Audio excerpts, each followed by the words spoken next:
But let's start off with how the shilling is fared, because as we were saying earlier, the shilling sitting at around a 6-week low today, that on the back of weaker imports. This is most of the banks are starting to accumulate dollars, adding pressure to the shilling. So let's delve into some of the key drivers of the shilling right now. Ignatius Chicha, the head of markets at Citibank, is joining us from Nairobi. Thanks for joining us today, Ignatius.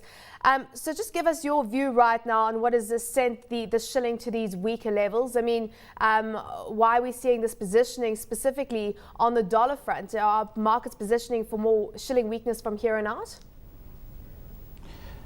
Thank you. I think what we've seen is that the market was pretty stable most of last week. We are trading around 83.80, 83.90.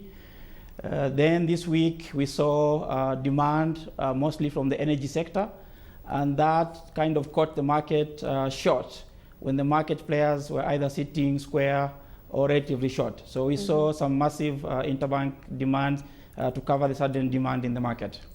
At what are the technical levels you're looking at right now on the shilling? I mean, where do you see a breakout potentially for the currency? Well, if we look at on the technical side, I think the next level we should be looking at is 85.60. That's the 200-day moving average. And this is where we were at the end of the first quarter. So relative to where we were at the end of the first quarter, currency is still about a shilling stronger.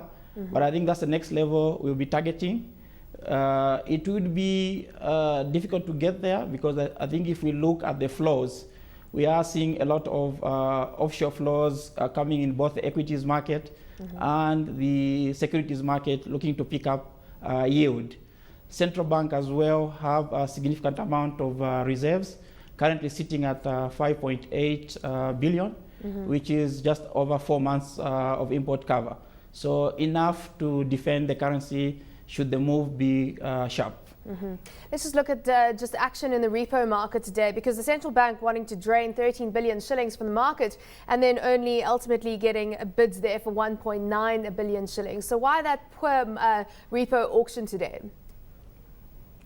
Well, not really surprising. Like you said, they were looking for 13. They got 1.6 in the repo, which is 7-day tenor, and 300 million in the 14-day term auction deposit.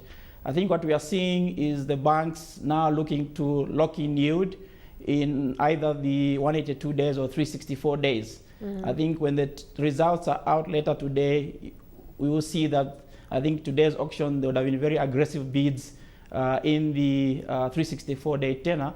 Most likely we shall see the rates below 11% for 1 year. And of course, we're still, as you say, waiting for the outcome of that auction. But how much stronger do you think that bonds, especially these shorter end bonds, can get in Kenya right now? Because we continue to see the yield coming back. Do you see further strength from here?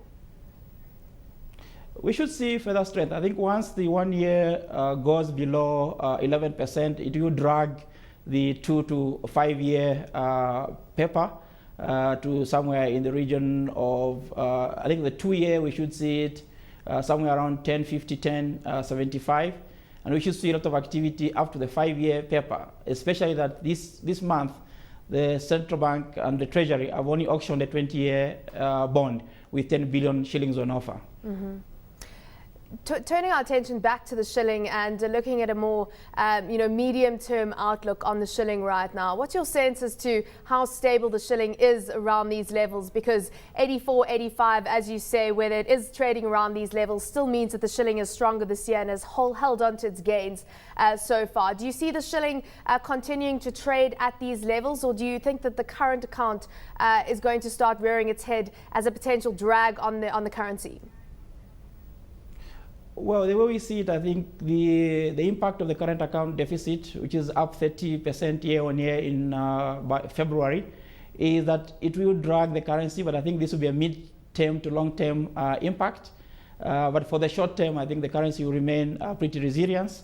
We still continue to see flows coming in either in the equities market or the securities market, given that the rates are still positive compared to inflation number of 14.14%. So in a nutshell, short-term currency pretty resilient, but the medium to long term, I think, is a bias towards the depreciation. So, I mean, what type of medium-term targets are we talking about then? Pretty difficult to say, but I think we will be looking somewhere perhaps in the region of about 88 to 88.50. Mm-hmm. And on the cross with the euro, because we often talk, so much about the dollar shilling, do you have any specific views on that currency pair? On the euro, pretty difficult on our markets, but I think what we tend to see is that other emerging market currencies tend to move in tandem with what's happening euro against the dollar, given that they have enough depth for offshore investors to come in and out to play the currency play. So the Kenya shilling doesn't really follow what's happening against the euro per se, but would trade according to the dollar-euro movement.